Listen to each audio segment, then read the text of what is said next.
Hello दोस्तों, welcome back to my channel. तो मैं आज आपके लिए एक न्यू चाइनीज़ स्टोरी हिंदी में लेकर आई हूँ। स्टोरी की शुरुआत करते हैं। स्टोरी की शुरुआत में हमें बताया जाता है चीन के शंघाई शहर में एक बहुत बड़ी कंपनी थी, लिन ग्रुप। उस कंपनी की मालकिन थी शाओलिन। शाओलिन एक बेहद खूबसूरत लेकिन उतनी ही सख्त और गुस्सैल लड़की थी। उसके चेहरे पर हमेशा ठंडापन और गुस्सा रहता था।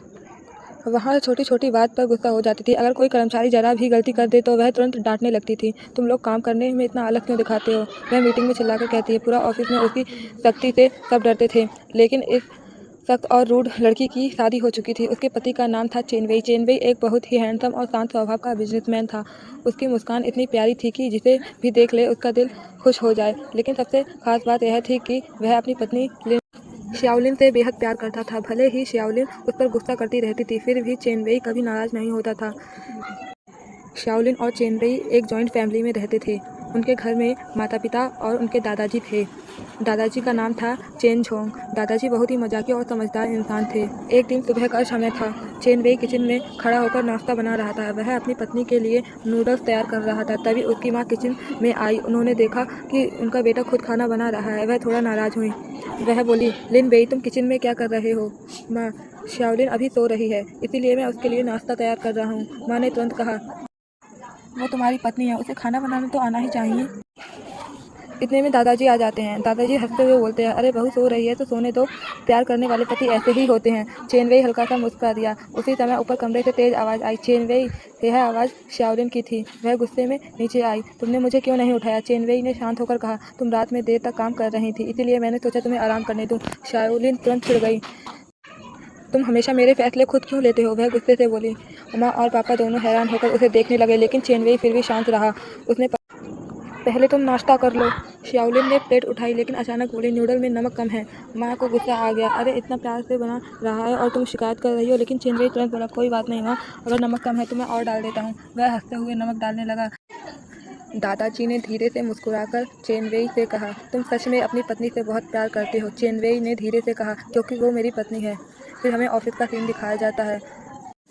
ऑफिस में शाओलिन बहुत ही गुस्से में थी। एक कर्मचारी ने रिपोर्ट में छोटी सी गलती कर दी थी। यह क्या है? वह चिल्लाई। इतनी बड़ी कंपनी में इतनी छोटी सोच के लोग काम कर रहे हैं। पूरा ऑफिस चुप हो गया। कोई भी उससे बहस करने में हिम्मत नहीं कर रहा था। तभी उसका फ़ोन बजा। फ़ोन चेनवेई का था। उसने गुस्से से कहा, हाँ। उधर चेनवेई की प्यारी सी आवाज़ आई, मैंने तुम्हारे लिए लंच भेजा है, खा लेना। शाओलिन ने ठंडे स्वर में कहा, मुझे तुम्हारी ज़रूरत नहीं है, और फ़ोन काट दिया। लेकिन कुछ मिनट बाद जब उसने लंच बॉक्स खोला, उसमें उसकी पसंद का खाना था।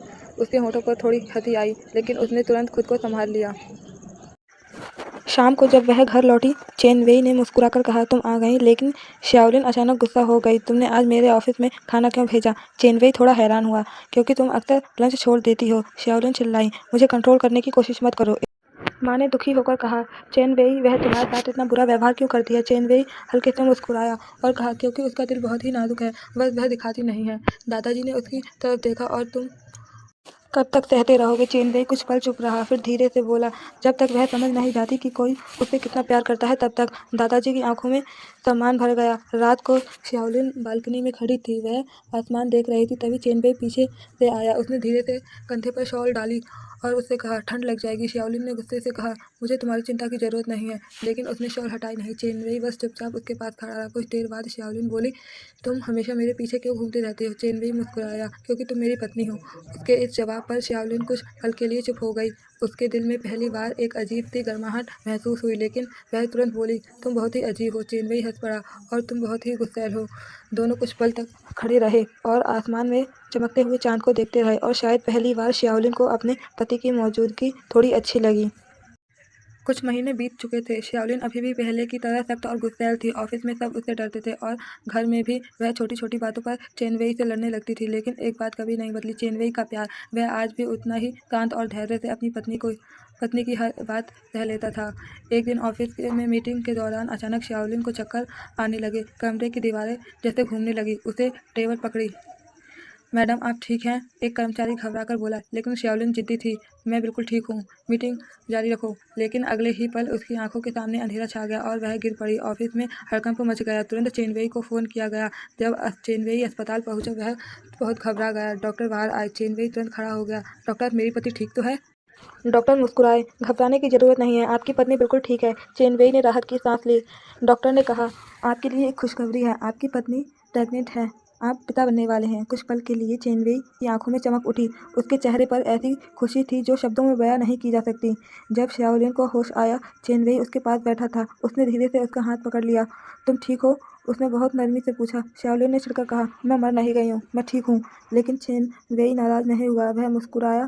फिर से धीरे से बोला, शाओलिन, हमें एक बच्चा होने वाला है। यह सुनकर शाओलिन कुछ पल के लिए बिल्कुल चुप हो गई। उसकी आंखों में हैरानी थी। क्या सच में? चेन वेई की आंखों में खुशी चमक रही थी। हाँ, पहली बार शाओलिन के दिल में एक अजीब सी नरमी आई। हमें घर का सीन दिखाया जाता है। जब दोनों घर पहुंचे, पूरा परिवार खुश नजर आ रहा था। इसी के साथ हमारी कहानी का फर्स्ट पार्ट खत्म होता है। सेकंड पार्ट के लिए कमेंट जरूर करें। बाय। सेकंड पार्ट में देखते हैं शाओलिन का व्यवहार बदलेगा या नहीं, या वो हमेशा की तरह ऐसी रूड रहेगी।